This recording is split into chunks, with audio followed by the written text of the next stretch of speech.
ঈদযাত্রার সড়ক মহাসড়ক পরিস্থিতি নিয়ে জানাতে গাজীপুর ও টাঙ্গাইল থেকে আছেন আমাদের সহকর্মীরা। শুরুতে গাজীপুর থেকে জানাবেন সহকর্মী আবুল হাসান।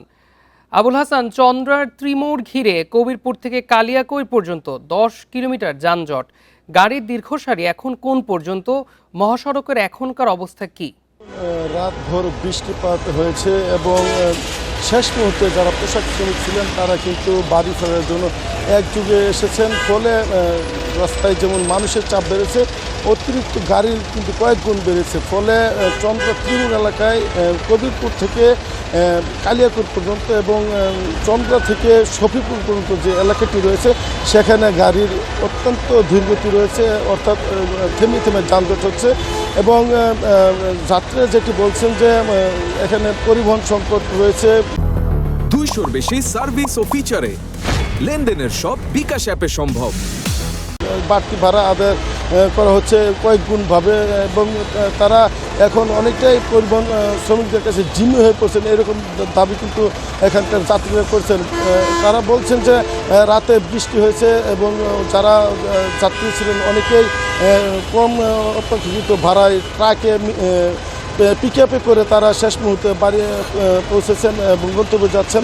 সেক্ষেত্রে দেখা গেছে রাতভর বৃষ্টিতে তাদের নাজেহাল হতে হয়েছে, অনেকে বৃষ্টিতে ভিজেছেন এবং নানা ধরনের দুর্ভোগ নিয়ে ঘন্টার পর ঘন্টা সেই স্থানে আটকে থেকে কিন্তু তারা বিড়ম্বনার শিকার হয়েছেন এবং বিড়ম্বনা মাথায় নিয়েই তারা কিন্তু বাড়ি ফিরছেন। সকালে কিন্তু আমরা দেখেছি যদিও বৃষ্টি নেই, কিন্তু মানুষের যে ভোগান্তি সেটি কিন্তু শেষ হয়নি এবং গাড়ির যে ধীরগতি সেটি রয়েছে এবং অন্তত 10 কিলোমিটার এলাকায় এই যানজট রয়েছে। একই অবস্থা আমরা দেখেছি ঢাকা ময়মনসিংহ মহাসড়কে।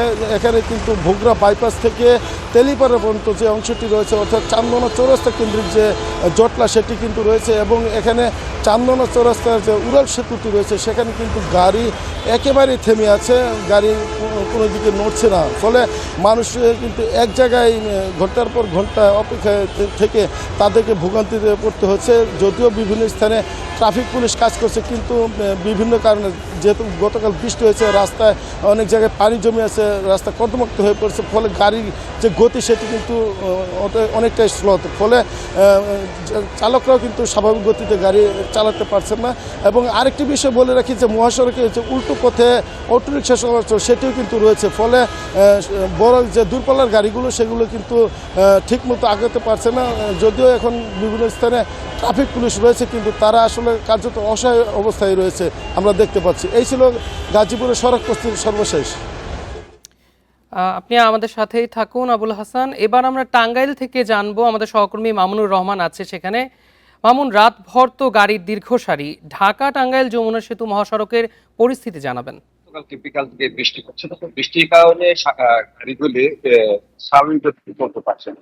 এরপরে অতিরিক্ত যানবাহন তৎপরে 43টি যানবাহন কিন্তু গত রাত 12টা পর্যন্ত সেই 24 ঘন্টা পারাপার হয়েছে। বিপুল সংখ্যক যানবাহন যেমন চলেছে, আবার বৃষ্টির কারণে যানবাহনগুলি স্বাভাবিক গতিতে চলতে পারেনি। এর বাইরে অনেক লক্ষ লক্ষ গাড়ি এবারও মহাসড়কে এসেছে এবং সেগুলির গতি স্বাভাবিক না থাকায় এবং বেশ কয়েক জায়গায় এইসব গাড়ি বিকল হওয়া এবং ছোট ছোট দুর্ঘটনা সব মিলে অনেকগুলি কারণে এই মহাসড়কে যানবাহনের সল্লা থেকে আমরা যেটা বলছিলাম যে নগরগঞ্জ বাইপাস বা পাবনা বাইপাস, গাড়ি দীর্ঘ সারি ছিল।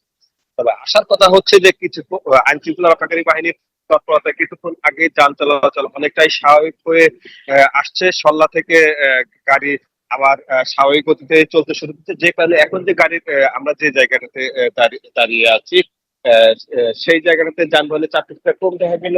আমরা আমাদের সামনে এবং পিছনে যেসব জায়গা আছে সেখানে গাড়ির স্বাভাবিক গতি হতে শুরু করেছে। কিন্তু যারা মাঝরাত থেকে শেষ রাত পর্যন্ত এই মহাসড়কে ছিল তারা চরম ভোগান্তিতে ছিল, কারণ এই যে যে কিলোমিটার কথা বলছিলাম এই জায়গাতে গাড়ি অনেকটা স্থবির হয়েছিল। তবে আইন শৃঙ্খলা রক্ষাকারী বাহিনীর তৎপরতায় সেই অবস্থাটাতে অনেকটাই স্বাভাবিক হয়েছে এবং যেটা বলা যায় যে এখন যে অবস্থায় গাড়ি যানবাহন চলাচল করছে এই অবস্থায় যানবাহন চলাচল করলে অন্তত আর ঘন্টা খানিকের মাঝে যান চলাচল পুরো এলাকা জুড়ে স্বাভাবিক হবে বলে আমরা জানতে পেরেছি। গাজীপুর ও টাঙ্গাইল থেকে ঈদযাত্রা সড়ক মহাসড়কের পরিস্থিতি জানাচ্ছিলেন আমাদের সহকর্মীরা।